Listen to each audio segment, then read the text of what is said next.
Hey, thanks, Ethan. Now we're joined by Joel A. Erickson from the Indy Star because it is indeed first at Joel.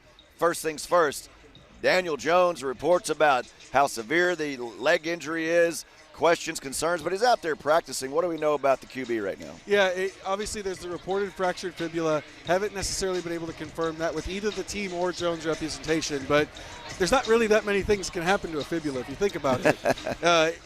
He's out there playing. He's out there practicing. I think the key thing is that they're not bringing up Brett Rippon from the practice squad. I think if there was real concern there, you have that third quarterback on the active roster in case you need him. It's hard, I think, for us to fathom how a fracture could maybe not get worse in a game, but clearly the Colts feel like it's not something that's going to get worse. I do think it affects his mobility, though, when he scrambles. That's something we noticed last week in Kansas City. The first time he took off with the ball, he kind of gingerly ran out of bounds when it looked like in years past perhaps he turns it upfield and tries to get more. I guess the only one who really knows how much is affecting him is Daniel Jones himself. Yeah, I think so, too. I wonder sometimes about kind of when you throw, that front leg is kind of exposed. I wonder if that's maybe why he rushed some of the stuff last week in Kansas City. We'll see today if he does the same thing against, the Houston pass rushers. Houston's not going to blitz as much. It's going to be more of the edge rush, and I wonder if maybe knowing that helps a little bit. We'll find out. I think the scrambles, though, is telling when he takes off. And the rest of the season, he's been kind of a get every yard no matter what guy. He was not like that in Kansas City last week. I guess you could call Josh Allen to find out all you need to know about that Texans rush. They really 8 sacks. And that doesn't even include the times he was able to escape.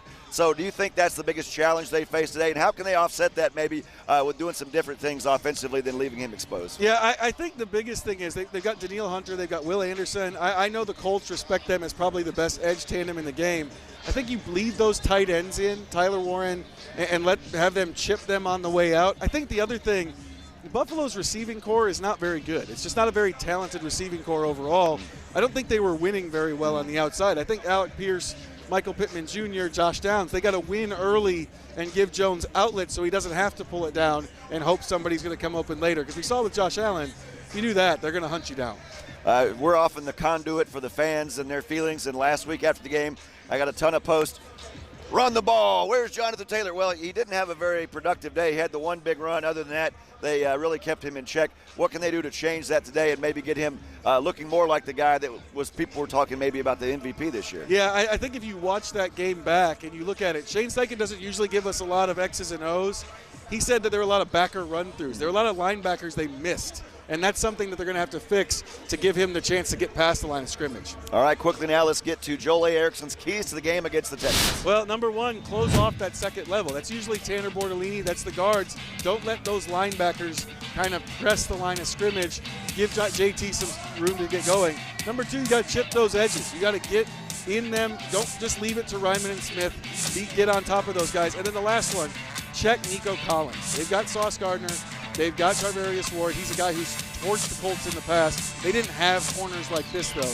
He's really the best player on their offense. I think if you slow him down, he doesn't have a good game, it's going to be hard for the Texans to score. A tough 6-game stretch for the division. 2 other very tough opponents from the NFC. Feel like you got to get this one today. Yeah, absolutely, especially it being the only home game in a stretch of, bunch of road games, 4 road games. The bye week was in there, but you've been on the road a lot. You got to get this one. Joel A. Erickson, check him out on the Indy Star. He's got all your Colts info, and we'll talk to him after the game and see if we're talking about a Colts win. Right now, let's hit a break. We're back with more Inside the Blue Zone.